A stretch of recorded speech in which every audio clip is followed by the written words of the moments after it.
Nanti akan panggil dokter otopsi, kami akan panggil dokter forensik, termasuk ahli balistiknya untuk melihat langsung bagaimana cara mereka kerja dan lain sebagainya. Usai diperiksa 4 jam Komnas HAM, tim dokter Rumah Sakit Polri yang autopsi 6 laskar FPI bungkam. Kita udah serahkan ke penyidik, tinggal keluarga datang menyampaikan, dan kita pasti akan kita akan bantu sebaik mungkin. Tapi sampai saat ini belum ada yang mengambil. Kebetulan saya pagi ini belum saya cek lagi teknisnya, tapi intinya setiap kegiatan-kegiatan berhubungan dengan penyidikan pasti saya akan laporkan, dan kita akan bekerjasama dengan penyidik. Seluruh jenazah syuhada terdapat lebih dari 1 lubang peluru. Kemudian yang kedua, bahwa tembakan terhadap para syuhada tersebut memiliki kesamaan sasaran, yaitu semua mengarah tembakannya ke arah jantung para syuhada. Kemudian yang ketiga, dilihat dari bekas tembakan, menurut para ahli yang hadir pada pemandian jenazah, bahwa para syuhada tersebut ditembak dari jarak yang cukup dekat. Kemudian juga bahwa menurut para ahli yang hadir, tembakan ke arah jantung para syuhada tersebut dilakukan ada yang dari depan, ada yang dari belakang. Lalu hari Minggu siang jam 14.00 saya chattingan, jawabannya alhamdulillah saya sehat, saya belum bisa pulang Bi, kurang tahu kapan pulangnya. Habis itu saya nggak berhubungan lagi Pak. Tahu-tahu hari Senin kira-kira jam 3 sore itu ada kabar dari tetangga ke rumah bahwa di berita media sosial maupun TV Pak, itu anak saya termasuk yang diculik Pak. Karena apa diculik? Karena saya melihat sendiri pas dimandikan, menyaksikan itu kayak disiksa di punggung sini nih, kayak geseng Pak. Terus mohon maaf, kemaluannya itu bekas diinjak, dan betisnya bengkak biru, dan tangannya sini terkelupas, dan juga tembakannya itu dari jarak dekat 4 lubang sini Pak, nembus ke belakang semua Pak. Nauzubillah summa nauzubillah. Lalu ketika di hari Seninnya tiba-tiba ada tim laskar datang ke rumah menanyakan, Davi udah pulang belum? Itu ya, bertemu dengan ibu saya karena saya sedang di rumah lagi mengerjakan tugas. Terus belum, kan Davi mengawal. Oh gitu. Ya udah, ibu ke pertamburan dulu yuk. Buat apa? Di situ saya bingung ya.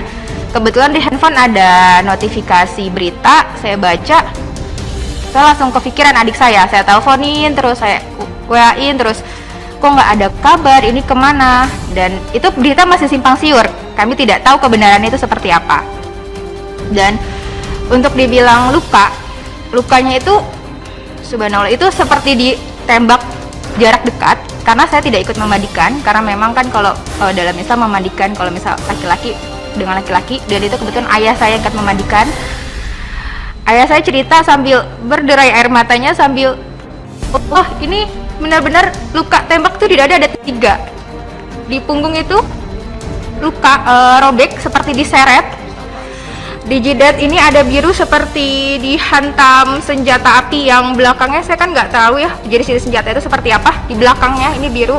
Tapi alhamdulillahnya muka adik saya itu bersih karena mungkin tidak dipukul di muka, hanya dihantam di badannya 3, di belakangnya itu robek, sampai dikafankan pun darahnya masih mengucur.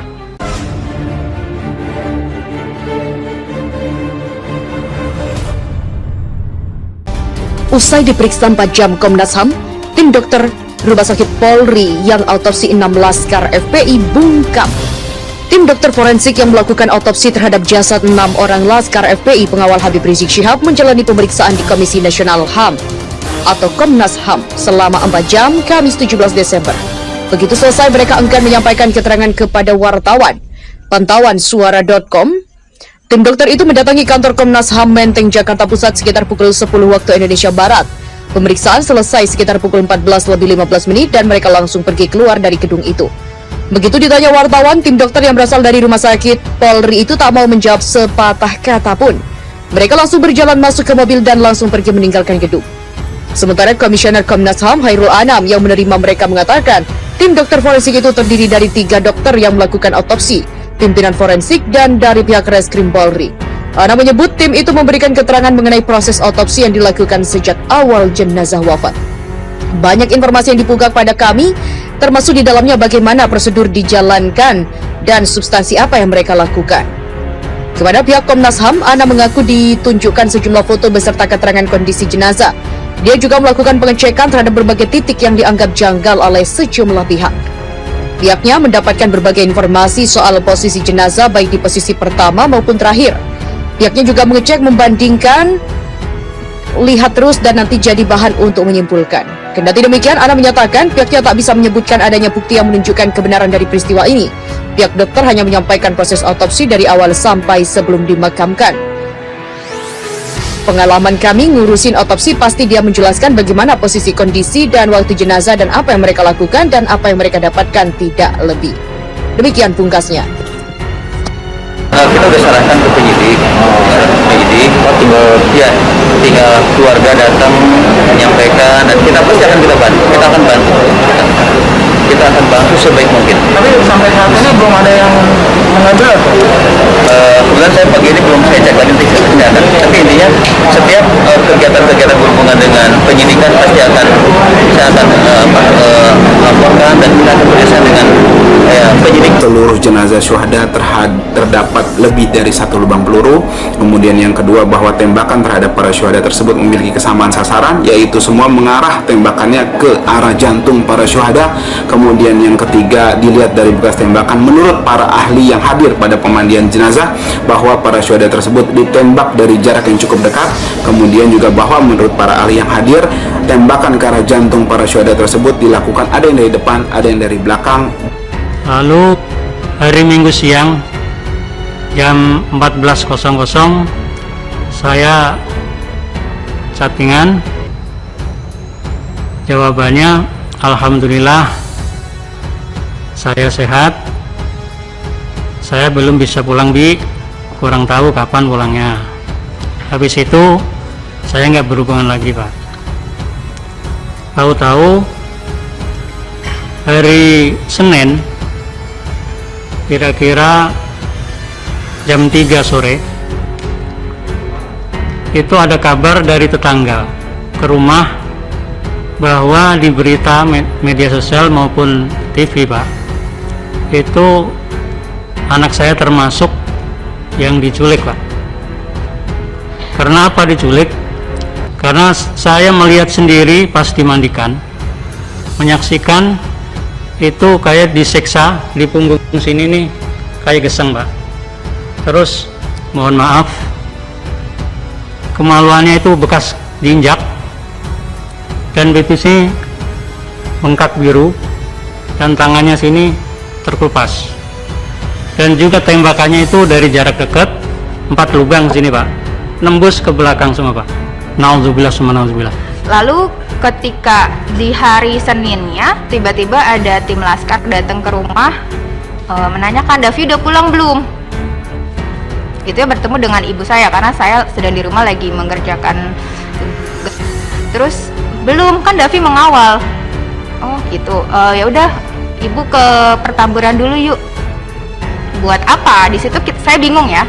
Kebetulan di handphone ada notifikasi berita, saya baca, saya langsung kepikiran adik saya teleponin terus, saya WA-in terus, kok nggak ada kabar, ini kemana? Dan itu berita masih simpang siur, kami tidak tahu kebenarannya itu seperti apa.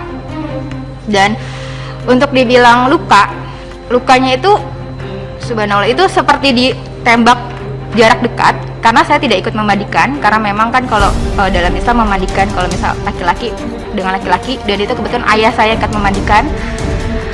Ayah saya cerita sambil berderai air matanya, sambil wah ini benar-benar luka tembak itu tidak ada 3 di punggung itu, luka robek seperti diseret. Di jidat ini ada biru seperti dihantam senjata api, yang belakangnya saya kan nggak tahu ya jadi senjata itu seperti apa, di belakangnya ini biru. Tapi alhamdulillahnya muka adik saya itu bersih karena mungkin tidak dipukul di muka, hanya dihantam di badannya 3, di belakangnya itu robek, sampai dikafankan pun darahnya masih mengucur.